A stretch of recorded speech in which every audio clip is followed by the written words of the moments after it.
Tapi luar biasa loh. Saya tadi begitu Arafik, saya kaget saya. Wah takut ini saya. Iya. Waduh. Luar biasa. Pantes Tuhan sayang Pak. Sayang. Allah yang penting angkat batu loh. Sampai 2 kintal setengah naik becak. Dan kuat ya. Orang muda-muda mak lihat. Saya nggak ngelongso. Tidak ini apa komplain, tidak komplain. Apa itu enggak? Mau diambil boleh ya, boleh Pak, apa ambil. Tanya yang enggak ada gitu. Saya angkat, ngumpul, minum, berangkat itu. Sampai anak itu marah. Enggak apa-apa. Gimana Bapak diundang Mbak Risma gimana? Bu Risma? Mbak Risma sampai tertawa gitu. Padahal diundang kok enggak mau diundang datang sama DPR, Pak Tiono sama Armuji itu. Katanya Bapak ditawarin jadi PNS, betul? Betul mau. Tapi saya mau gini bilang sama DPR sama Bu Risma. Jadikan mandor. Bapak maunya jadi mandor? Mau, tapi ya mandor nggak mau ngawasi tok. Kuli kerja, saya kerja gitu Mang Deddy. Oh, Bapak masih mau kerja masih juga? Masih pekerjaan yang kerja. Bu Risma ketawa-ketawa itu. Ya mau bilang gitu. Oh. Itu barokah dari Allah kok ya. Jadi sekarang Bapak udah punya jabatan sebagai mandor jalan? Belum dapat surat resmi, belum. Oh belum? Belum dapat surat resmi? Belum, cuma ucapan tuh bisa meleset. Oh iya. Kalau ada hitam putih janji itu kan enak, bisa digugat. Itu pasti bicara tak wis mari ya wis bilang gitu. Terus Bu Risma belum ngasih surat? Belum. Oh, Bu Risma nonton ini. Bu, tuh minta suratnya Bu cepetan biar resmi katanya. Iya, biar segera bisa bekerja. Kalau nggak gaji, loh ini suratnya lebih. Ya, tapi kalau Bapak kerja nih, ada yang malas nih, anak muda malas, Bapak marahin nggak? Ya saya bilangi dulu, nanti langsung dibilangkan dipecat kan kasihan dong Deddy. Nanti Bapak lagi yang kerja? Ya, kalau kerja yang giat, kalau nggak giat kedua kali saya laporkan lo gitu. Oh. Gitu. Kalau saya langsung itu lo malas Bu Risma dipecat kan kasihan, saya peringati dulu. Kalau kerja yang baik ya kan saya mandor. Iya Pak, gitu. Kalau 2 kali nyeleweng, langsung lapor boleh sama. Gitu. Biar dipecat? Biar dipecat nggak apa-apa. Cara langsung gitu. Baik. Saya sudah terhubung dengan telepon. Ini adalah Bapak Himan Utomo. Himan Utomo ini adalah orang pertama yang memposting cerita tentang Pak Abdul di Facebooknya hingga tersebar dan jadi ramai banget tersebarnya kemana-mana. Coba langsung aja, udah tersambung? Sudah? Oke. Ini adalah, halo? Halo. Pak Himan, apa kabar Pak? Baik Pak. Nah, Anda lihat Pak Abdul waktu itu gimana ceritanya Pak? Itu kebetulan saya nggak jauh dari tempat beliau benerin jalan Mas. Jadi sekitar 10 meter lah. Terus saya curi foto beliau waktu beliau benerin jalan. Baru saat itu setelah saya ambil fotonya saya ajak ngobrol beliau. Terus? Terus saya posting itu sesuai dengan dialog saya dengan beliau. Diposting ceritanya gitu? Iya. Oh, apa yang Anda lihat? Jadi Pak Abdul ini memang bekerja benar-benar tidak minta uang, tidak apa itu Pak sama sekali Pak? Benar Mas. Soalnya waktu itu pun saya ajak ngobrol juga cerita banyak gitu loh. Tentang dia benerin jalan, bahwa dia itu nggak pernah gitu loh minta ataupun minta sesuatu ke orang. Kalau memang ada orang yang minta ngasih, baru dia yang mau terima gitu Mas. Nah, Bapak sendiri kenapa Anda kok bisa, Anda sendiri kenapa bisa tergerak gitu? Ngapain Anda harus nulis ini di Facebook? Karena saya sendiri ini Mas, barusan tahu kalau beliau ini yang ngerjain jalan yang setiap hari saya lalui gitu loh, saya lewati gitu. Tuh, berarti Bapak ini yang selama ini benerin jalan yang saya lalui, saya lewati gitu. Akhirnya biar orang lain juga tahu, saya posting di Facebook itu. Tapi nggak tahu kalau efeknya sampai seluar biasa ini gitu. Tapi bagaimana setelah efeknya luar biasa gini gimana? Anda merasa? Ya, saya juga turut gembira ya bahwa Pak Abdul sudah dapat apresiasi dari masyarakat, dukungan juga dari pemerintah gitu. Menurut Anda, Anda kan melihat sekali pada saat Pak Abdul mengerjakan jalanan ya, Anda lihat ya itu ya? Iya. Nah, menurut Anda Pak Abdul ini kalau saya simpulkan dari 1 atau 2 kata saja, dia ini orang tua atau orang yang apa sih Pak? Orang seperti apa dia ini? Kalau saya bilang orang yang luar biasa. Karena jiwanya orang yang luar biasa karena jiwanya tulus, membantu pengguna jalan tanpa dia diketahui orang gitu. Tanpa diketahui orang. Iya. Dan Anda adalah salah satu pengguna jalannya. Iya, betul. Yang mungkin bisa saja dibilang banyak orang yang terselamatkan gara-gara beliau, betul ya Pak ya?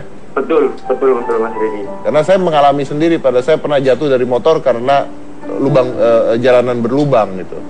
Iya. Dan jalanan di situ memang banyak lubangnya dan Anda pernah ngalamin lubang dan hilang gitu karena ditutup. Iya, betul Mas Ridi. Dan Anda Saya tidak tahu sendiri, awalnya.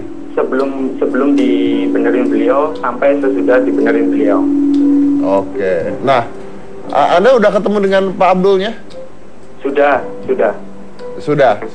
ketemu. Mungkin ada pesan Pak dari Pak Himan untuk Pak Abdul sekali lagi di sini Pak, saya mau dengar.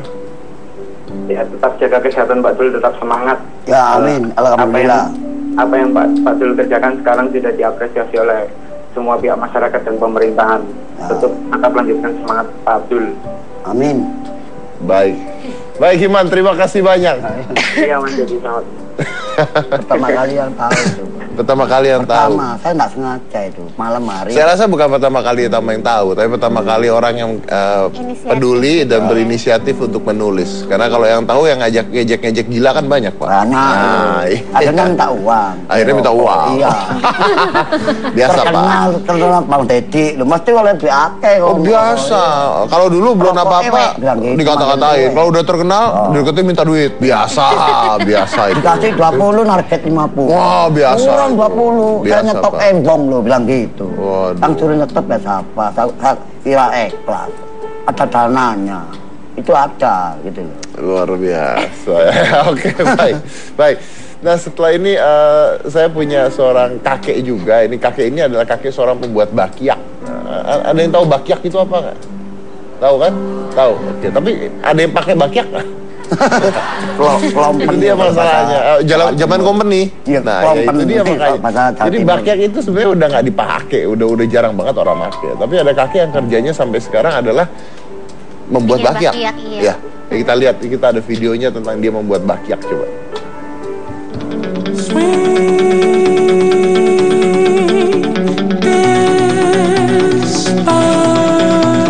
Walaupun sudah renta, Jokasmo tetap menekuni profesinya sebagai pembuat sandal bakyak. Di rumah sederhananya ini, setiap hari Pak Jokasmo membelah pohon besar menjadi sandal bakyak yang sekarang sudah jarang dipakai orang. Di usianya yang sudah menginjak 85 tahun, Pak Jokasmo tidak ingin hanya berpangku tangan dan menyusahkan anak-anaknya. Harga jual sepasang sandal bakyak yang hanya Rp2.000 tidak membuat Pak Jokasmo menghentikan profesinya sebagai pembuat bakyak yang sudah digelutinya selama puluhan tahun.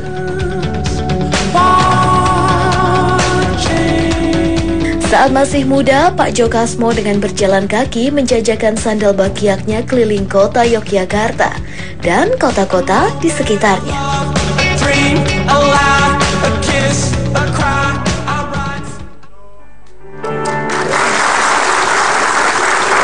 Langsung aja kita undang ya, ini adalah Pak Jokasmo dan Poniran, anak dari Pak Jokasmo.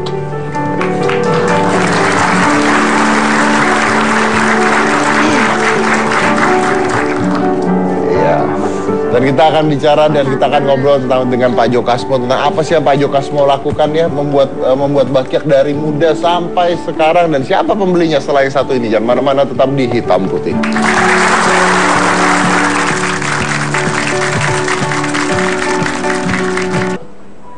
Baik Pak. Ya, Anda lihat Pak Abdul waktu itu gimana ceritanya Pak?